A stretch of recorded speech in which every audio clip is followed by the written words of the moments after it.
Jorge Cristo, padre del senador Andrés Cristo, fue asesinado hace 18 años por el ELN que comandaba el cura Manuel Pérez. Senador, cuéntenos qué pasó. En ese momento, bueno, el momento más difícil de mi vida, obviamente, estar levantándose de la cama sin saber qué es lo que está pasando y prender el radio y escuchar que en ese momento acaban de asesinar al senador Jorge Cristo no es fácil en ese momento. Recuerdo duro, de una manera además bastante complicada, pues que lo que tiene que pasarle a cualquier persona, pues no lo creía, no sabía qué era lo que estaba pasando. Lo que pudiera ocurrir en cualquier momento, se me pudieran estar aguando los ojos, obviamente, de no saber realmente qué era lo que ocurría. En ese momento recuerda que hasta ahora se está empezando a manejar los celulares y con el celular empezaron a entrar llamadas. Recuerdo una llamada muy especial del doctor Alberto Casa Santamaría, entre otras, que me preguntó si yo quería hablar porque estaban buscando a mi hermano, que en ese momento era embajador en Grecia. Y yo le dije, no, yo realmente entrevístenlo a él, hablen con él, yo no quiero saber nada. Todavía no creía que hubieran asesinado a Jorge Cristo, mi padre, en ese momento. Entonces, la verdad no fue fácil. Senador, una persona como su padre, líder del Partido Liberal en Norte Santander, una persona querida porque pues, además de su profesión había hecho muchas cosas por esa región del país. ¿Qué piensa la familia en ese momento? O sea, ¿cuál es el motivo por el cual su padre muere, es asesinado? Bueno, nunca supimos el motivo realmente hasta hace unos años, después de todo lo que vino de este proceso de ley de víctimas, algunos documentos escritos por Juan Fernando Cristo también, donde el ELN acepta que fue un error, que nunca tuvieron la intención de matar a Jorge Cristo, porque les tocaba también dar alguna explicación.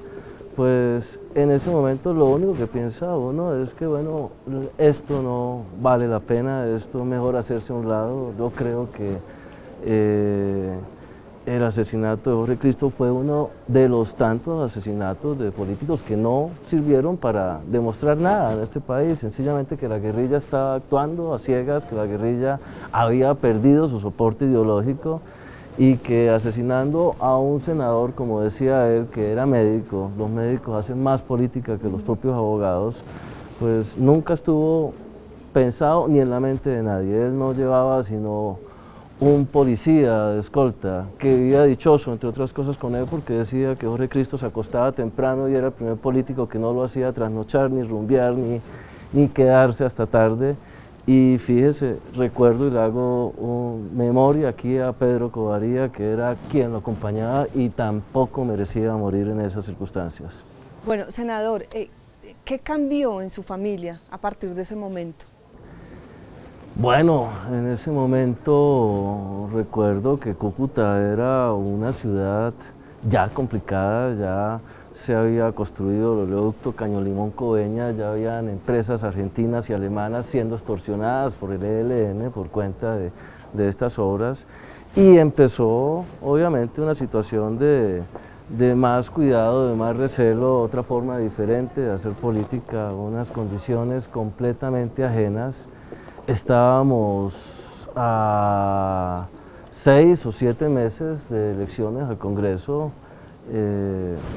Una persona como Juan Fernando Cristo no tenía por lo menos en su mente venir a lanzarse al Senado y le tocó renunciar a su embajada, de unirse, revisar qué era lo que había quedado del Partido Liberal o lo que él hubiera podido agrupar del Partido Liberal y hacer campaña. Y de ahí obviamente empieza también paralelamente la caída del Partido Liberal a nivel nacional. Acuérdate que pierde las elecciones el doctor Horacio Serpa con el presidente, con el entonces candidato Andrés Pastrana, después vienen 4 años con el presidente Álvaro Uribe y después obviamente los primeros 4 años con el presidente Juan Manuel Santos. Así que no fue fácil para Cúcuta, que era una ciudad liberal, empezar a ver atomizadas esas condiciones, ya dentro del nuevo partido de la U, dentro del Partido Conservador tomando posiciones, y el Partido Liberal encabezado ahí por Juan Fernando Cristo, pero sencillamente casi que en la esquina esperando alguna posición, pero siempre dentro del partido, que eso fue lo que por lo menos generó un mínimo de estabilidad política y electoral. Bueno, señor, pero digamos al interior de la familia, de su familia, una familia conformada por 4 hijos, usted el menor, pierden a su padre, ¿qué pasa al interior de la familia? En la familia muy sencillo, obviamente mi señora madre, brava con todos los políticos, con el que quisiera hacer política, entendió obviamente muy de forma casi con resignación que había algunos que nos gustaba o que queríamos seguir haciendo política. Sencillamente nos dio un regaño como buena santanderiana y ustedes me hacen el favor y no me hacen sufrir más. Lo dijo de esa forma. Nuestros 2 hermanos mayores son odontólogos, a uno le gustaba también la política, alcanzó a incursionar dentro del ámbito electoral, pero se quedaron allá y empezó obviamente, pues, esa forma diferente también dentro de la familia de mirar las cosas, de decir que no puede estar usted metido entre los barrios todo el tiempo, por favor, quédense acá, o es que yo alcancé a ver cómo se hacía política hace 20, 25 años. Pero usted no le hizo caso a su mamá, ¿o sí? No, ninguno le pudimos hacer caso a mi señora madre, la verdad sí lo llevábamos en la sangre, nos gusta estar con la gente, nos gustaba obviamente ver qué era lo que podía acontecer políticamente en la ciudad de Cúcuta y sobre todo tratar de trascender más hacia la capital también. Senador, ¿usted se siente víctima? Por supuesto, víctima, pero no de la guerrilla, sino víctima sencillamente de 50 años de incomprensión que ha habido entre clases sociales, 50 años de incomprensión que ha habido entre sectores políticos, víctima de, obviamente, políticas que no han sido las adecuadas para tratar de manejar lo que ocurre social y económicamente en este país. ¿Se perdona pero no se olvida?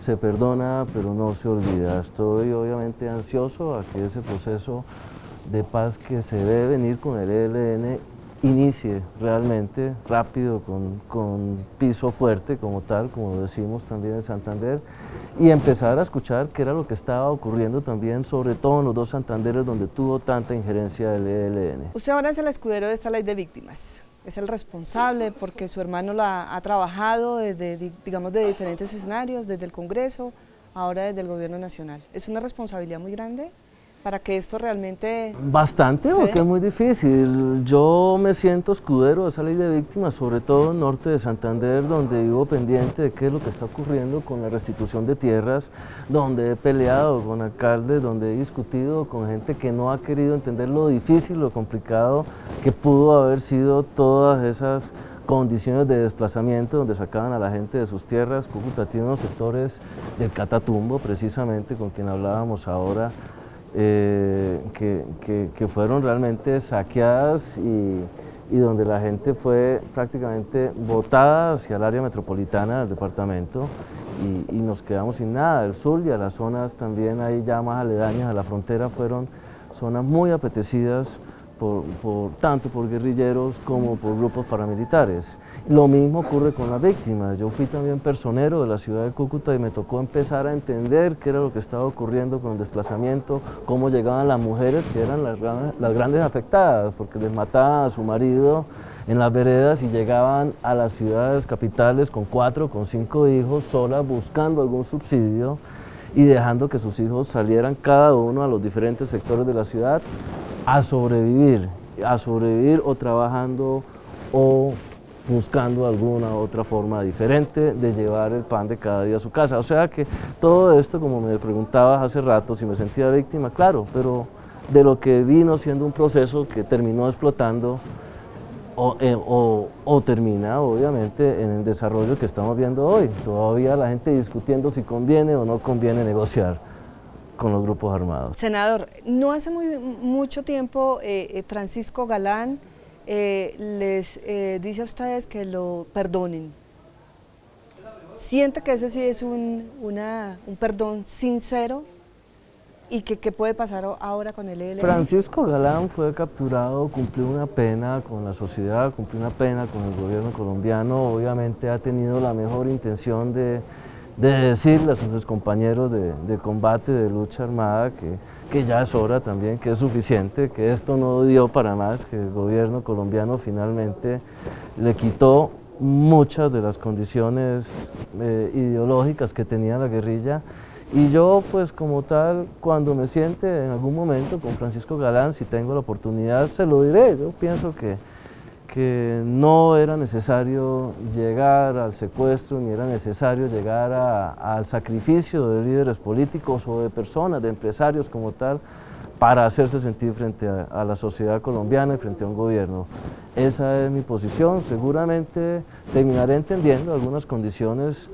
Yo recuerdo mucho, recién me dijeron Jorge Cristo ha fallecido, que fue de verdad el momento más duro, y me sigue temblando la voz cuando lo recuerdo, que dije, bueno, la verdad esto habrá que reconsiderar y habrá que preguntarles a la guerrilla a ver qué es lo que sienten ellos, porque seguramente a ellos les habrán matado también algún pariente, les tocó esconder a su familia, pero a ver qué tanto valió la pena, porque pienso que sigue siendo algo que no vale la pena gastarse el dinero en la guerra y dejar pasar tantas oportunidades frente a lo que puede significar educación o salud, que son lo que realmente sustentan o motivan estos conflictos armados. Digamos que en una frase ya, senador, para finalizar, ¿qué podría decir usted de todo este proceso, de todo lo que se está dando, usted como víctima, finalmente resarcir a las víctimas, que haya perdón y olvido, no hay olvido finalmente, pero ¿cuál sería esa frase final cuando ya todo esto termine? Pues hay diferentes clases de víctimas realmente. Yo tuve la oportunidad por lo menos de tener una familia unida, de tener una familia que nos dio fuerza, realmente nos dimos fuerzas entre todos dentro de la familia, tomamos decisiones muy en conjunto, obviamente tuvimos una mejor oportunidad que otro tipo de víctimas, por eso realmente no va a ser fácil lo que significa el reconocimiento de la gente o de toda la gente en conjunto de lo que pueda significar ese proceso de paz. Espero que entiendan que pues va a tocar hacer un sacrificio, espero que la gente entienda que van a tener algunos que sufrir más dentro de este proceso que otros. Yo siento que ya ha avanzado el tiempo, que ha pasado casi 20 años, como lo acabas de decir, Azucena, sí se perdona, es difícil olvidar lo que ocurre, pero hay que seguir adelante, hay demasiadas deudas que se tienen con la sociedad colombiana, con los votantes, hay demasiados problemas en este país, hay demasiados procesos que se le deben, hay que hacer una reforma a las pensiones, hay que hacer una reforma al sistema educativo y no se va a poder seguir haciendo mientras estemos en un proceso de guerra con nosotros mismos.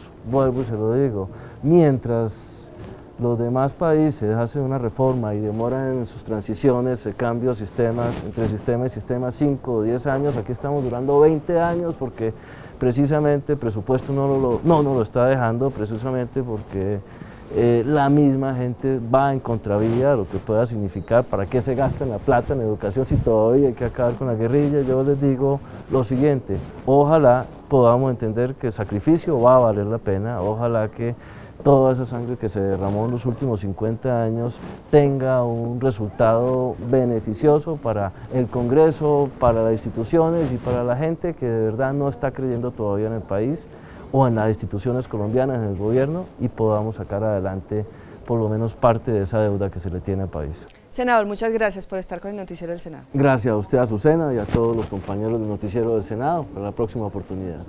Soy Azucena Liévano, la próxima semana más temas para contar.